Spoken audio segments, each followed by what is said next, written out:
erreurs à pas faire. Ah. Parce que comme ça peut être intéressant. Très intéressant. Le budget est très important au début. Réussir à bien caler son budget, nous on préconise au minimum c'est 10 € par jour. D'accord. Il faut savoir que Google, quand il voit des intentions d'achat, il peut tripler le budget. Donc 300 € par mois, c'est ça, hein?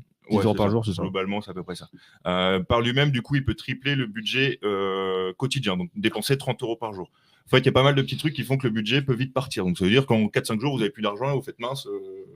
J'ai mal géré ma campagne, j'ai déjà plus d'argent pour le reste du mois. Ils font pas 250 milliards d'euros pour rien. Hein, voilà, deuxième point très important, c'est même le point crucial avant de commencer, c'est tout ce qui est tracking. En fait, il y a des outils du coup qu'on appelle Google Tag Manager et Google Analytics qui permettent d'analyser du coup nos campagnes. En fait, une campagne, ça a besoin d'être construite à la base. Et si elle est mal construite, toutes les données vont être mal reçues. On va pas voir le nombre de conversions, on va pas voir le nombre de clients. Et après, pour l'optimisation de Google, ça va pas fonctionner.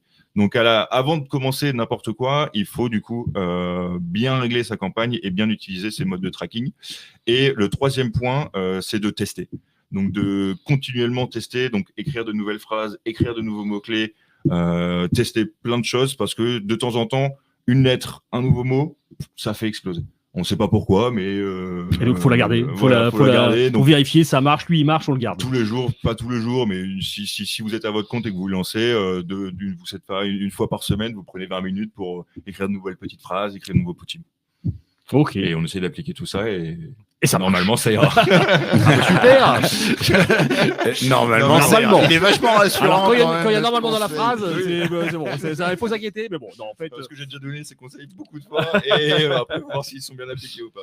Mais c'est ça, déjà, savoir s'ils sont bien appliqués. Et puis encore une fois, on est sur quelque chose d'un peu général, forcément. Voilà. Avec un cas client très concret, tu vas aller affiner la personnalisation parce que c'est ce qui fonctionne actuellement. Comme disait Denis, avant c'était simple. On pouvait faire un peu tout et n'importe quoi, lancer des pubs, tout et n'importe comment. Maintenant, c'est compliqué. Là, tout le monde vous le dira, c'est la personnalisation qui compte. Ouais. C'est le multi-digito, plein de canaux d'acquisition. Eh ben super. Merci beaucoup Antoine pour cette super chronique qui nous a appris plein de choses sur Google Ads. Exactement. S'il y a d'autres choses que tu n'as pas pu dire, peut-être que ce sera l'occasion que tu reviennes pour justement nous refaire un focus là-dessus. En tout cas, c'était un plaisir de te recevoir. Soit un focus là-dessus, soit un focus sur les autres parties d'acquisition digitale. Ça peut être intéressant. Il y a Béatrice qui nous a fait coucou en même temps. Donc coucou Béatrice, tu sais qu'on t'aime. Merci de nous écouter. Donc ouais, non, c'était cool. Donc merci beaucoup Antoine. Merci mon petit poulet. Merci mon Denis. Kamel, tu peux revenir si tu veux.